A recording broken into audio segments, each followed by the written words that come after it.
السلام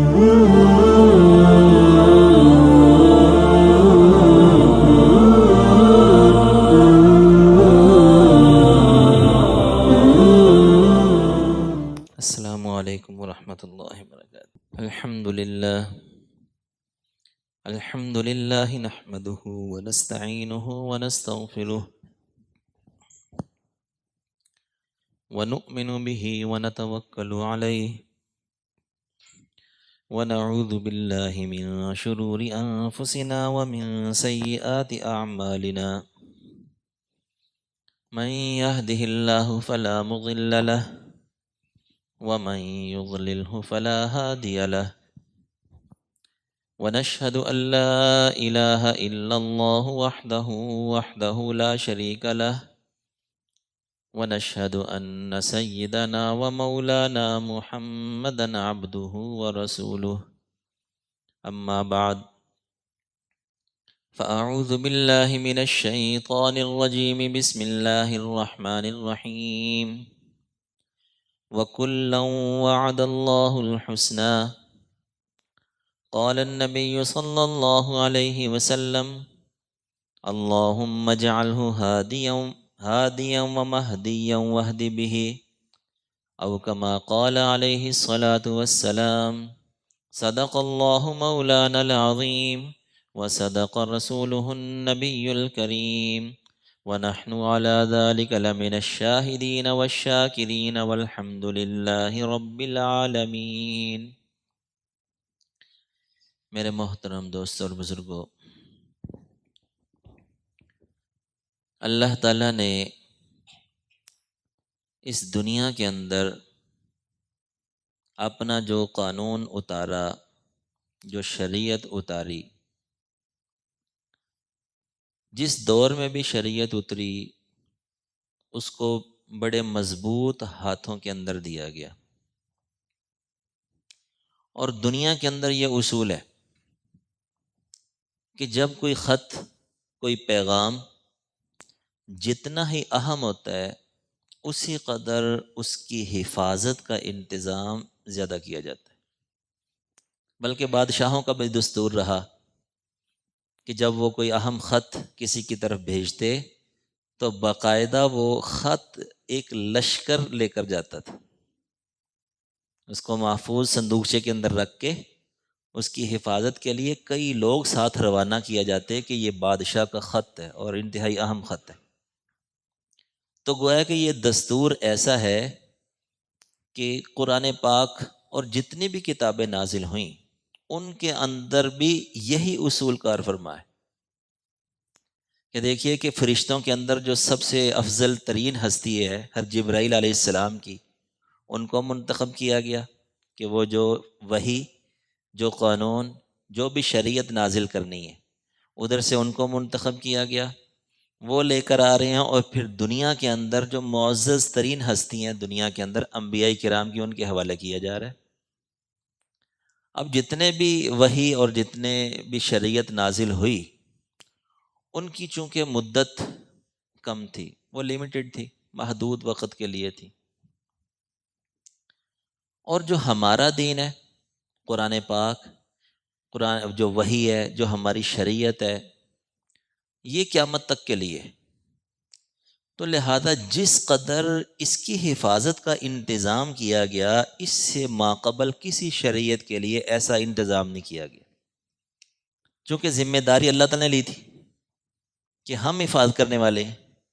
اب وہ حفاظت بھی کب تک کے لیے؟ قیامت تک کے لیے، اور قیامت کا کوئی پتہ نہیں کب آنی ہے۔ 1400 سال تو گزر گئے، اب آگے کتنے 100 سال ہیں اللہ ہی بہتر جانے۔ تو گویا کہ اس کی حفاظت کا انتظام بھی زبردست کیا گیا۔ اب اس کے اندر سب سے پہلے تو امام الانبیاء، ان کا انتخاب ہوا کہ قرآن پاک جیسی کتاب ان پر نازل کی گئی، اور اس کے بعد پھر چونکہ یہ قرآن آگے آپ نے حوالے کرنا تھا تو جماعت صحابہ کا بھی انتخاب کیا گیا۔ بلکہ بعض ایسی روایتیں بھی ملتی ہیں جن کا مفہوم یہ ہے کہ جس طرح اللہ تعالیٰ انبیاء کو منتخب فرماتے ہیں اسی طرح اللہ تعالیٰ نے صحابہ کرام کو آپ علیہ السلام کے لیے منتخب فرمایا، اور یہ سعادت ان کو حاصل ہوئی۔ تو گویا کہ وہ جو قرآن ہے، وہ جو شریعت ہے، وہ آگے جماعت کے حوالے کرنی تھی، اور جماعت بھی بڑی مضبوط۔ اب اس جماعت کے اندر وہ جماعت ہے تقریباً 1.25 لاکھ 1.5 لاکھ۔ روایتیں مختلف ہیں، بعض روایتیں آتی ہیں کہ صحابہ کرام 1.25 لاکھ تھے، بعضوں میں آتا ہے کہ تقریباً 1.5 لاکھ تھے، اس لیے ہم کم و بیش کا لفظ استعمال کرتے ہیں، کہ کم و بیش 1.25 لاکھ کی جماعت ہے صحابہ کرام کی۔ اب کم و بیش 1.25 لاکھ صحابہ کرام کی جماعت کے اندر چند افراد ہیں جن کو منتخب کیا جا رہا ہے کتابت وحی کے لیے، کہ وہ کیا کریں گے؟ وحی کی کتابت کریں گے، وحی کو لکھیں گے۔ انہی ہستیوں کے اندر ایک نام ہے حضرت سیدنا امیر معاویہ رضی اللہ تعالیٰ عنہ کا، کہ ان کو بھی یہ سعادت حاصل ہے کہ یہ کاتب وحی ہیں، وحی لکھنے کی سعادت ان کو حاصل ہے۔ حالانکہ ان کا زمانہ بہت مختصر ہے، کہ یہ فتح مکہ سن 7 ہجری کا ہوا، تو گویا کہ آپ صلی اللہ علیہ وسلم کے ساتھ ان کو چند سال ملے، 4 سے 5 سال، چند سال ان کو ملے، اور اس کے اندر اس قدر نمایاں کردار انہیں ادا کیا۔ سب سے پہلے جب اسلام لے کر آئے تو فتح مکہ 17 رمضان کو فتح مکہ ہوا، اور 6 شوال کو غزوہ حنین پیش آیا، چند دن بعد، تقریباً 19-20 دن بعد غزوہ حنین پیش آیا، اور اس قدر نمایاں کردار ادا کیا غزوہ حنین کے اندر حضرت امیر معاویہ رضی اللہ تعالیٰ عنہ نے، کہ آپ صلی اللہ علیہ وسلم نے ان کو 100 اونٹنیاں عطا فرمائی اور 40 اوقیہ چاندی عطا فرمائی۔ تو گویا کہ اس کے بعد جو بھی غزوات ہیں یہ تقریباً پھر آپ صلی اللہ علیہ وسلم کے ساتھ ساتھ ہی رہے۔ تو اس کے بعد بھی کچھ غزوات ہوئے جن کے اندر یہ ساتھ رہے، تو گویا کہ ان کو وقت تو کم ملا، لیکن اللہ تعالیٰ نے ان سے کام بہت لیا، اور کام اس قدر لیا کہ پوری صحابہ کرام کی جماعت دیکھ لی جائے تو اسلامی فتوحات، اسلامی، اور گویا کہ دین اسلام کو جس قدر فتوحات وسعت ملی علاقائی طور پر، وہ سب سے زیادہ ان کے دور میں ملی۔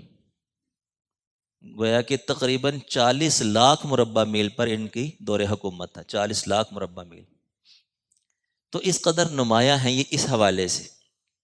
اور آپ صلی اللہ علیہ وسلم کی مختلف دعائیں بھی ان کے متعلق ملتی ہیں، کہ جیسے میں نے خطبے میں ایک حدیث مبارکہ کی تلاوت کی، اللہم اجعلہ ہادیا مہدیا وہد بہ، کہ یا اللہ ان کو ہدایت دینے والا اور خود بھی ہدایت یافتہ ہوں، اور وہد بہ، اور ان کے ذریعے یا اللہ پاک ہدایت عطا فرما۔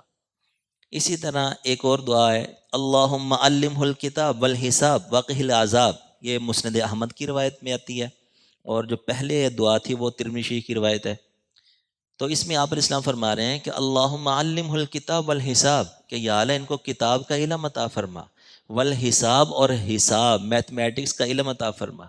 یہ میتھ جو ہے نا آج سے نہیں، یہ تو ٹیکنالوجی کی بنیاد بہت سی میتھ کے اوپر ہی ہے، اور ہماری تو شریعت کے اندر دیکھیے کہ جو میراث کے حصے ہیں اس کی بنیاد یہی ہے۔ یہ حساب آتا ہوگا تو حصے تقسیم کریں گے کہ جناب 1/2 دینا ہے، 1/3 دینا ہے، 2 تہائیاں دینی ہے، کتنا دینا ہے، 8واں حصہ، چوتھا حصہ، یعنی کہ یہ تو بنیاد ہے۔ تو آپ علیہ السلام دعا فرما رہے ہیں کہ یا اللہ ان کو کتاب کا علم عطا فرما اور حساب کا علم عطا فرما، اور عذاب سے بچا۔ اور ایک روایت میں یہ الفاظ آتے ہیں وَمَكِّنْهُ فِي الْبِلَادِ، کہ یا اللہ ان کو کتاب کا علم عطا فرما اور ان کو عذاب سے بچا، وَمَكِّنْهُ فِي الْبِلَادِ، اور یا اللہ ان کو حکومت عطا فرما۔ حضرت امیر معاویہ فرمایا کرتے تھے کہ جب آپ علیہ السلام نے یہ دعا دی نا تو میرے دل میں خیال آتا تھا کہ شاید بعد میں کہیں حکومت ملے، چونکہ آپ علیہ السلام کی دعا تھی، تو حضور کی جتنے دعائیں تھیں وہ ساری صحابہ کرام کے متعلق ساری قبول ہوئی۔ تو گویا کہ فرمایا کرتے جب حضور نے یہ دعا دی نا تو میرے دل میں خیال آتا تھا کہ شاید بعد میں کبھی حکومت ملے، اور گویا کہ پھر بعد میں ملی بھی، کہ حضرت عمر فاروق رضی اللہ تعالیٰ کے دور کے اندر یہ شام کے گورنر بنے، اور اس سے پہلے ان کے بھائی تھے یزید بن ابی سفیان، ایک تو ان کے بیٹے جن کا نام یزید ہے، تو وہ ان کی بات نہیں بلکہ یہ ان کے بھائی تھے، صحابی رسول تھے، یزید بن ابی سفیان رضی اللہ تعالیٰ عنہما۔ تو ان کو حضرت عمر فاروق نے شام کا گورنر بنایا۔ جب وہ فوت ہو گئے تو حضرت عمر نے ان کو گورنر بنا دیا شام کا۔ اور ایک موقع ایسا آیا کہ حضرت عمر فاروق رضی اللہ تعالیٰ عنہ نے شام کا دورہ کیا تو وہاں دیکھا کہ یہ بڑی ٹھاٹھ باٹھ کے ساتھ رہتے، بڑی شان و شوکت کے ساتھ. ان کے کپڑے دیکھے، چونکہ صحابہ کرام کا معمولات عام تو اور تھے، تھوڑی سادگی ملتی ہے، بلکہ خلفائے راشدین کی بھی سادگی سی زندگیاں گزر گئیں. تو انہوں نے دیکھا کہ شام کے اندر ان کا تو رہن سہن کچھ شاہانہ ہے، بڑی ٹھاٹھ باٹھ کے ساتھ رہتے ہیں. اور کپڑے دیکھے تو وہ بھی انہوں نے سبز رنگ کے پہنے ہوئے تھے، بڑے کر و فر والے کپڑے تھے. تو حضرت عمر فاروق رضی اللہ تعالیٰ کے ہاتھ میں درہ تھا، تو انہوں نے درہ مارا. تو باقی صاحبہ نے کہا، انہوں نے بھی کہا کہ وہ شام کا گورنر ہے، تو انہوں نے کہا کہ یہ کیا؟ تو انہوں نے کہا کہ یہ کون سا طریقہ رہنے کا؟ صحابہ کرام کے تم طریقے جانتے نہیں ہو کہ حضور کس طریقے پر چھوڑ کر گئے، اور تم نے جانا یہ جو شاہانہ کپڑے پہنے ہوئے ہیں اور بڑی ٹھاٹھ باٹھ سے تم رہ رہے ہو، یہ تو ہمارا طرز نہیں ہے، نہ اس طرز پر ہمیں حضور چھوڑ کر گئے، تو میں نے اس لیے مارا. تو انہوں نے آگے سے جو ہے نا جواب دیا، انہوں نے کہا ٹھیک ہے، میں آپ کو اس کی وضاحت کر دیتا ہوں. اگر آپ مجھے روکیں گے تو میں رک جاؤں گا، آپ مجھے حکم دیں گے تو میں اسی طرح زندگی گزاروں گا، یہ آپ کے حوالے، فیصلہ آپ نے کرنا ہے. تو انہوں نے آگے سے وضاحت یہ پیش کی کہ دیکھیے حضرت، آپ نے جو مجھے علاقہ دیا ہوا ہے یہ سارا بارڈر کا علاقہ ہے، یہاں دیگر جو ہے نا سارے جتنے میرے اطراف میں ہیں سارے جو ہے نا وہ عیسائیوں کی حکومتیں ہیں، دیگر مذاہب والوں کی حکومتیں ہیں، تو یہ مجھے علاقہ ہی آپ نے یہ والا دیا ہوا ہے. تو میرے علاقے کے اندر جاسوس بہت ہیں، تو میں نے یہ حکمت عملی اختیار کی کہ میں تھوڑا سا اپنا طرز زندگی بدلوں، کہیں ایسا نہ ہو کہ یہ ہماری سادگی سے کافر لوگ ہیں تو یہ تو دھوکہ کھا جاتے ہیں، یہ تو ایک نظم کو دیکھتے ہیں، یہ تو کر و فر کو دیکھتے ہیں، یہ شاہانہ چیزوں کو دیکھتے ہیں، یہ ان سے بڑے متاثر ہوتے ہیں، دنیا دار لوگ ہیں. تو میں یہ چاہتا ہوں کہ یہ جو جاسوس ہے نا یہ میری یہ والی خبریں اپنے علاقوں میں پہنچائیں، کہ یہ میری خبریں پہنچیں کہ جناب اس سے کوئی دھوکے میں نہ رہنا، وہ ذرا الگ مزاج کا بندہ ہے. تو میں نے اس لیے یہ شاہانہ طرز اختیار کر رکھا ہے کہ دائیں بائیں فوج اور ایک نظم، ایک جیسے نکلتے ہیں تو جناب اتنا لشکر، تو یہ میری خبریں پہنچتی ہیں، میں نے یہ حکمت عملی اختیار کر رکھی. ہر عمر بڑے متاثر ہوئے اس جواب سے. تو انہوں نے فرمایا کہ دیکھو بات تم نے جو کی ہے نا یہ ہے تو بڑی متاثر کن، تو لہذا اس بات کے آگے میں تو لاجواب ہوں. اگر تمہاری نیت یہی ہے تو پھر تو ٹھیک ہے، اور اگر صرف مجھے مطمئن کرنے کے لیے کہ مجھے مطمئن کر دو تو پھر یہ دھوکا ہے. تو انہوں نے کہا کوئی بات نہیں، اے امیر المومنین آپ مجھے کہیں میں یہ اپنا طرز بدل لیتا ہوں. تو انہوں نے فرمایا کہ لا آمرو کا ولا انہا کا، نہ تو میں تمہیں حکم دیتا ہوں کہ یہ طرز زندگی، یہ شاہانہ یہ ٹھاٹھ باٹھ اختیار کرو، اور نہ میں تمہیں منع کرتا ہوں، یہ تمہاری اپنی فراست ہے. تو لہذا تم جس طرح سے اپنے علاقے کو تم نے سنبھالا ہوا ہے کہ تمہارے علاقے میں فتنے نہیں اٹھتے، تو لہٰذا ٹھیک ہے تم پھر اسی طرح جس طرح تم بہتر سمجھتے ہو ویسے کرو، نہ میں تمہیں اس طرح کا حکم دیتا ہوں اور نہ ہی میں منع کرتا ہوں. اور چونکہ ان سے حضرت عمر فاروق کو یہ معلوم تھا کہ یہ جو ہے ماشاءاللہ اس کے اندر ان کو حکومت چلانے کی بڑی صلاحیت ہے، فتنوں کو دبانے کی بڑی صلاحیت ہے. ایک موقع پر حضرت عمر فاروق رضی اللہ تعالیٰ فرمانے لگے صحابہ کرام کو مدینہ کے اندر، ان کو فرمانے لگے، خطاب کے اندر فرمایا کہ ایاکم والفرقہ، کہ میں تمہیں نصیحت کرتا ہوں کہ فرقہ واریت سے بچنا، ٹکڑوں میں نہ بٹنا، اس کام سے بچنا، فتنوں سے بچنا، ورنہ یہ خیال کرنا کہ شام میں معاویہ بیٹھا ہوا ہے. یعنی کہ وہ ڈراتے تھے کہ تم جانتے پھر وہ بدلہ لینا جانتا ہے. تو گویا کہ یہ ہوا بھی، یہ پیشن گوئی صحیح بھی ہوئی کہ جب باغیوں نے سر اٹھایا حضرت عثمان غنی کے دور میں تو کئی موقعوں پر انہوں نے اجازت چاہی کہ میں لشکر لے کر آؤں، لیکن حضرت عثمان غنی اجازت نہیں دے رہے تھے. اگر یہ آ جاتے تو اسباب کے درجے میں جو ان کے معاملات اور جو حالات صحابہ کرام جانتے تھے، جو حضرت عمر فاروق ڈرا کر جا رہے ہیں کہ اگر تم نے ایسا معاملہ کیا تو دیکھنا کہ شام کے اندر معاویہ بیٹھا ہوا ہے، تو اسباب کے درجے میں حالات کچھ اور ہوتے. تو بہرحال ان کو بڑی فراست تھی. اسی طرح احادیث کے اندر دیکھیے کہ حدیث کے اندر بھی ان کی جو مغفرت اور اسی طرح جنت کا وجوب احادیث سے بھی ثابت ہوتا ہے کہ ایک حدیث آتی ہے، ہر تم حرام رضی اللہ تعالیٰ، یہ بخاری شریف کی روایت ہے، ہر تم حرام رضی اللہ تعالیٰ فرماتی ہیں کہ ایک مرتبہ آپ صلی اللہ علیہ وسلم ہمارے گھر میں تشریف لائے اور آپ علیہ السلام نے آرام فرمایا، آپ سو گئے۔ تھوڑی دیر ہوئی کہ آپ علیہ السلام بیدار ہوئے اور مسکراتے ہوئے اٹھے۔ لامحلہ جب بندہ مسکراتا ہوا ہنستا ہوا اٹھتا ہے تو کوئی بات تو پیش آئی ہوتی ہے۔ تو حرام کہتی ہیں کہ میں نے کہا یا رسول اللہ، یہ آپ اس طرح سے بیدار میں مسکراتے ہوئے تو کیا واقعہ پیش آیا؟ تو آپ علیہ السلام نے آگے سے فرمایا، کیونکہ خواب دیکھا ہوگا اور نبی کا خواب بھی حجت ہوتا ہے، تو آپ نے فرمایا کہ اناس من امتی ارزو علیہ، کہ مجھ پر جو ہے چند لوگ میری امت کے پیش کیے گئے، یرکبون ھذا البحر الاخضر، اور وہ سمندر کا سفر کر رہے ہیں اور وہ ایسے سوار ہیں جیسے بادشاہ تختوں پر سوار ہوتے ہیں، گویا کہ غزوہ بحر کہتے ہیں اس کو، غزوہ بحر۔ تو آپ علیہ السلام نے فرمایا کہ جو مجاہدین، جو میرے صحابہ، جو میرے ساتھی یہ غزوہ بحر کریں گے، قد اوجبو، کہ اللہ تعالی نے ان کے لیے جنت کو واجب کر دی ہے۔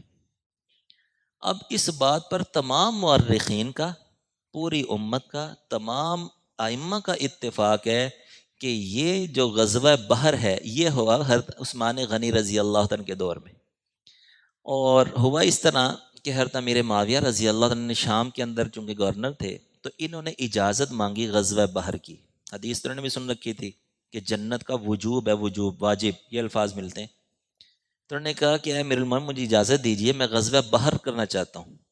تو حضرت عثمان غنی نے اجازت دے دی، اور انہوں نے، یہ پہلے موجد ہے کہ سب سے پہلے انہوں نے بحری بیڑا بنایا۔ تو اس وقت انہوں نے سب سے پہلے کیا کیا کہ بحری بیڑا تیار کیا، لشکر تیار کیا اور غزوہ بحر کیا اور فتح بھی کیا الحمدللہ۔ تو گویا کہ دیکھیے کہ اب یہ بخاری شریف کی روایت ہے، اس کے مطابق کیا کہا جا رہا ہے کہ جو بندہ غزوہ بحر کرے گا اس کے لیے جنت واجب ہے۔